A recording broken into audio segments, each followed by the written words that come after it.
За сайн байцгаана уу бүгдд нь өдрийн мэндийг хүргэе 12 дахь өдрийн бичлэгээр уулзаж байна. Өнөөдөр бүгдээрээ хүн төрөлхтний энэ хоолны талаар энэ олон улс орны хөгжлүүд юу гэж үзэж ирсэн бэ гэдэг тухай товч хоорондоо ярилцъя гэж бодсон байгаа. За хоол зүйчнэрийн үзэж байгаагаар бол ерөнхийд нь өрн, дорн, за тэгээд энэ шинжлэх ухаан орчин үеийн шинжлэх ухаан дээр суурилсан хоол зүй, за мөн аюурвед тийм ээ эртний нэтгийн хоол арга зүй гэсэн ийм дөрвөн хэсэгт ерөнхийд нь хувааж авч үзэж байна.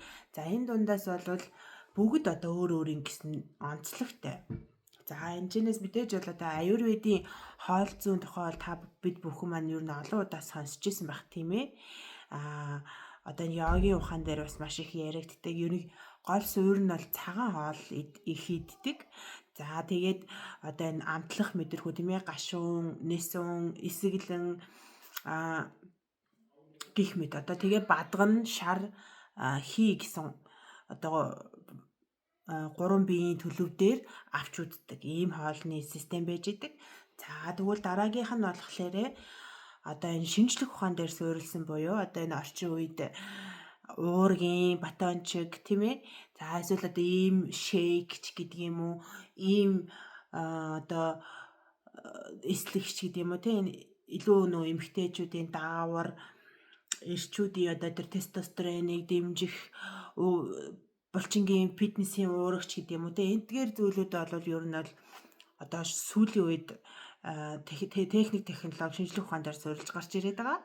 За тэгвэл дараагийнх нь бол өрний хоолны соёл гэж байна. За өрний хоолны соёл бол ерөнхийдөө ийм соёл дээр суурилсан хоолыг бол хэрэглэе гэж үзэж байна.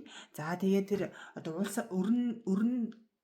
өрний улс орон болгон өөр өөрийн гэсэн тийм нэг юм соёлтой тий жишээ нь хутга сэрээр барьж идэгч гэдэг юм уу илүү тэгж гоё тавг ширээгээр ингэж чимэглэгч гэдэг юм уу тий эсвэл баяр ёслолын үеэр илүү гоё юм өнгө хэлбэр оруулж ингэж тавгийг чимэглэгч гэдэг юм уу тий ингээ илүү тийм харагдах үзэмж хэрэглээ талаасаа тийм соёл болгож ингэж хоолыг иддэг юм байна. За тэгвэл бид дараагийнх нь бол энэ дорны хоол зүй гэж байна. За дорны хоол зүй дээр бол би өнөөдөр онцгойлон авч ярихаар бэлдсэн байгаа. Яад гэвэл Монгол улс ер нь Азиуд бид нар бол дорны соёлтой хүмүүс байгаа. За тэгээд энэ дорны соёл дээр бол энэ хоолыг зөвхөн хэрэглээ юм тийм ээ өрнийхэн шиг хэрэглээ юм соёл юм уламжлал юм гэхээсээ илүү ингэж авч үздэг юм байна. Хоол бол хоолыг бурхан багшаас дамжиж ирсэн энэ дамжлага дээр бол ингэж авч үзэж байна л да. Хоол бол им юм хоолыг та им шиг хүртээ. Тэ? Өнөөдөр та хоолыг им шиг ингэж зөв өөрийнхөө биеийг имчилж байна гэж тэгж хүндэлж, талархалж, тохирсон хэмжээгээр нь зөв зүйтэй хэрэглэж чадах юм бол ирээдүйд бол эрүүл байна гэж байгаа. Тэгвэл энийг эсрэгээр нь тийм ээ та өнөөдөр хоолыг ерөөсөө ингэж им шиг хэрэглэхгүй байх юм бол ирээдүйд та имийг хоол шиг идэх болно гэж.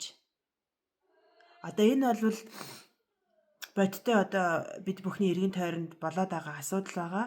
Ерөөсөө хоолтын хэв маяг өдөр тутмын ажил амралтанд огтын анхаарал тавихгүй байдлаасаа болоод маш их өвчлөлтөнд өртөж байна. Тэр энэ өвчлөлтөөс өртөж байгаагаасаа болоод ингээ атга им ууж штэ. Цодс руугаа энэ тариад хариулж байна. Заавал ингээд тэр үнэтэй эмнүүдийг гадаадаас авах шаардлага ингээ үүсэж байна. Тэгэхээр энэ им уугаад байгаа өвчлөл үүсээд байгаа цаад шалтгаан чинь юу байна вэ гэхээр бид бүхэн хоолыг тэр им мэт тийм ээ хүндэлж талархаж тэгээд тодорхой цагийн дагуу ийм тий хариуцлагатайгаар өөрийн хотоодны хэмжээнд тохирсон хэмжээгээр тэр эрдэс шимт хичээлийг агуулсан дагуу ингэж хэрэглэх ёстой байдгийн байна. Тэгэхээр дорны соёл бол ерөөсөө хоолыг одоо маш сайхан хүндэлдэг. Хоол бол ерөөсөө ингээд бидний одоо тийм ээ гар дээр ирэх хүртлээр маш олон хүний хүч, энерги тэн дотор шингэсэн байдаг. За бид нар зөвхөн нэг одоо эднийг луун идчихийла гэж бодъё. За нэг луун. Энэ луун өнөөдөр миний гар дээр ирэх хүртлээр зүгээр одоо дэлгүүр дотор хүрээд ирсэн зүйл биш. Тэрийг чинь одоо дэлгүүр дотор авчирсан машины жолооч байна. Тийм ээ? Тэрийг чинь ингээ үрж сайхан цэвэрлэж тавьсан худалдагч одоо хүн байна.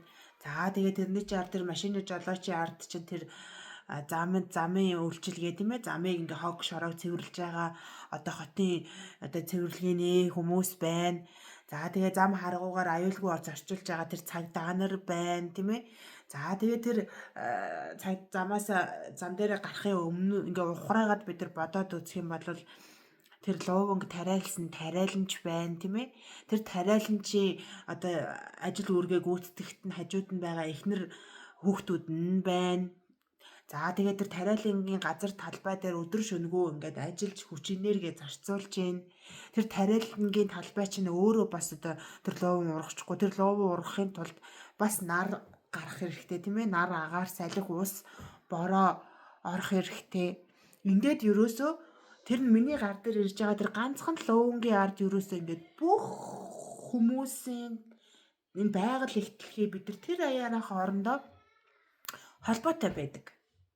Тэгэхээр энэ дорны соёл ялангуяа одоо энэ бурхны багшийн сургаал дээр бол энэ шүтэн барилгын тухай альцсан байдаг. Ерөөсөө бид нар ингээд бидэрт бүхэнд ирж байгаа энэ бүхэн бол буйнаар ирж байгаа юм аа. Тийм учраас бид нар маш их талархаж энэ хоолндоо ингэж талархаж тийм ээ. Энэ сайхан хоолыг идэх буянтай байгаадаа ингэж талархаж тэгээд эм адил өөрийнхөө биедээ шин тэжээл болох болтугай гэд ингэж сайхан өрөөж тэгээд тэрийг ингээд тодорхой хэмжээгээр нь ингээд жоохон идээд тэгээд болчдөг байх нэ.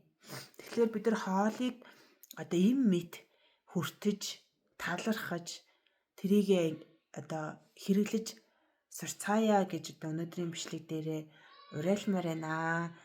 За тэгээд дараагийн бичлэгээр уулзъя баяртай.